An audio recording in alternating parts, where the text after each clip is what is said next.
When Benjamin Franklin exited the Constitutional Convention, he was asked by a woman, "Sir, what have you given us?" His immediate response was, "A republic, ma'am, if you can keep it." Yet most Americans today have been persuaded that our nation's governmental system is a democracy and not a republic. The difference between these two is essential in understanding Americanism and the American system.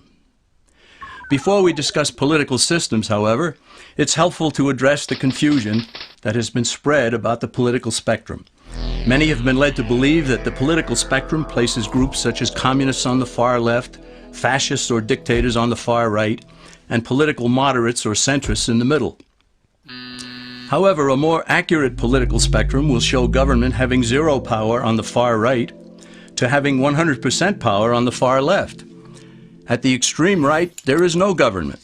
The extreme left features total government under such labels as communism, socialism, Nazism, fascism, princes, potentates, dictators, kings, any form of total government. Those who claim that Nazis and fascists are right-wing never define their terms. This amounts to spreading confusion. Toward the middle of the political spectrum can be found the type of government limited to its proper role of protecting the rights of the people. That's where the Constitution of the United States is. Those who advocate such a form of government are really constitutional moderates. So let's analyze the basic forms of government. They are monarchy or dictatorship ruled by one, oligarchy ruled by a few, democracy ruled by a majority, republic ruled by law, and anarchy, which is ruled by no one. In discussing these five, we'll see that they can be narrowed down to even fewer. Looking first at monarchy or dictatorship, this form of government doesn't really exist in the practical sense. It's always a group that puts one of its members up front.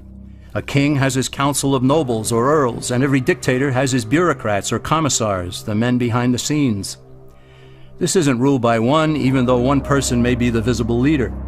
It's ruled by a group. So let's eliminate monarchy, dictatorship, because it never truly exists. Oligarchy, which is ruled by a group, is the most common form of government in all history. And it is the most common form of government today.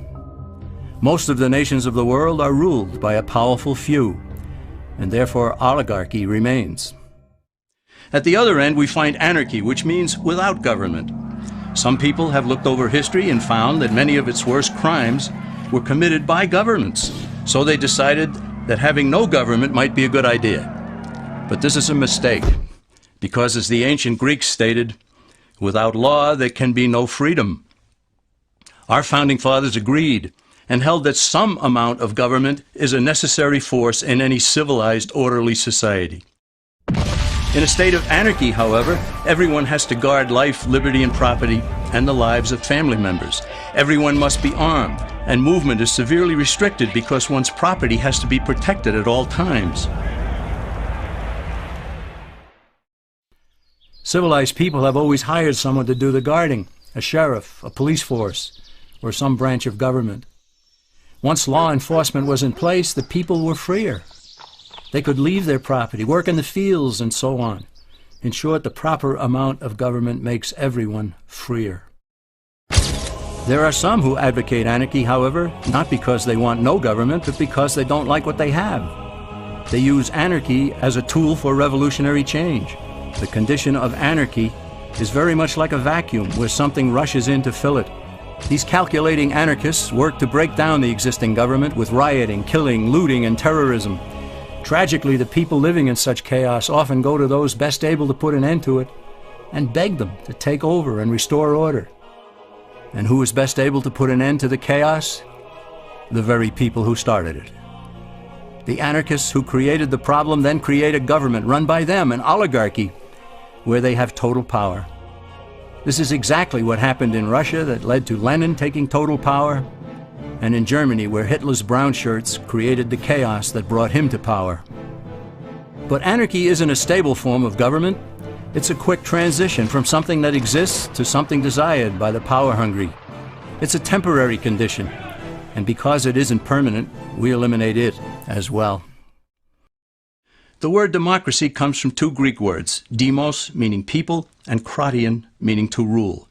Democracy, therefore, means the rule of the people, majority rule. This, of course, sounds good, but suppose the majority decides to take away one's home, or business, or children. Obviously, there has to be a limit. The flaw in democracy is that the majority isn't restrained. If more than half the people can be persuaded to want something in a democracy, they rule. What about republic? Well, that comes from the Latin, res meaning thing, and publica meaning public. It means the public thing, the law. A true republic is one where the government is limited by law, leaving the people alone. America's founders had a clean slate to write on. They could have set up an oligarchy. In fact, there were some who wanted George Washington to be their king. But the founding fathers knew history, and they chose to give us the rule of law in a republic, not the rule of a majority in a democracy. Why? Let's demonstrate the difference in the setting of the Old West. Consider a lynch mob in a democracy. 35 horseback riders chase one lone gunman. They catch him, and they vote 35-1 to hang him. Democracy has triumphed, and there's one less gunman to contend with. Now consider the same scenario in a republic. The 35 horseback riders catch the gunman and vote 35-1 to hang him, but the sheriff arrives, and he says, "You can't kill him. He's got his right to a fair trial." So they take the gunman back to town. A jury of his peers is selected, and they hear the evidence and the defense, and they decide if he shall hang. Does the jury even decide by majority rule? No, it has to be unanimous or he goes free. The rights of the gunman aren't subject to majority rule, but to the law. This is the essence of a republic. Many Americans would be surprised to learn that the word democracy does not appear in the Declaration of Independence or the U.S. Constitution, nor does it appear in any of the constitutions of the 50 states. The founders did everything they could to keep us from having a democracy. James Madison, rightly known as the father of the Constitution, wrote in essay number 10 of the Federalist Papers, "Democracies have ever been spectacles of turbulence and contention, have ever been found incompatible with personal security or the rights of property, and have in general been as short in their lives as they have been violent in their deaths." Alexander Hamilton agreed, and he stated, "We are a republican government. Real liberty is never found in despotism or in the extremes of democracy." Samuel Adams, a signer of the Declaration of Independence, stated, "Democracy never lasts long. It soon wastes, exhausts, and murders itself."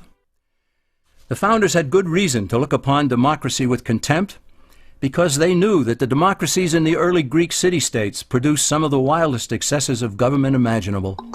In every case, they ended up with mob rule, then anarchy, and finally tyranny under an oligarchy. During that period in Greece, there was a man named Solon who urged creation of a fixed body of law not subject to majority whims. But where the Greeks never adopted Solon's wise counsel, the Romans did. Based on what they knew of Solon's laws, they created the 12 tables of the Roman law and, in effect, built a republic that limited government power and left the people alone. Since government was limited, the people were free to produce, with the understanding that they could keep the fruits of their labor. In time, Rome became wealthy and the envy of the world. In the midst of plenty, however, the Roman people forgot what freedom entailed. They forgot that the essence of freedom is the proper limitation of government.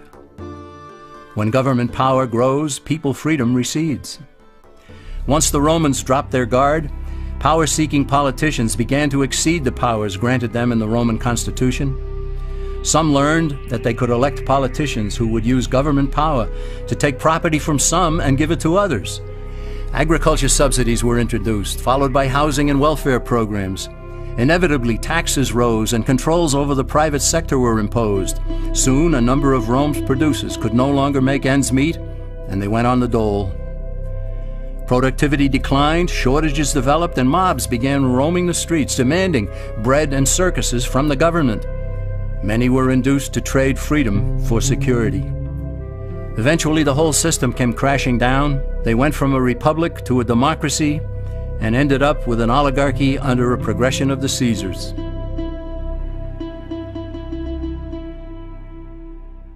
Thus, democracy itself is not a stable form of government.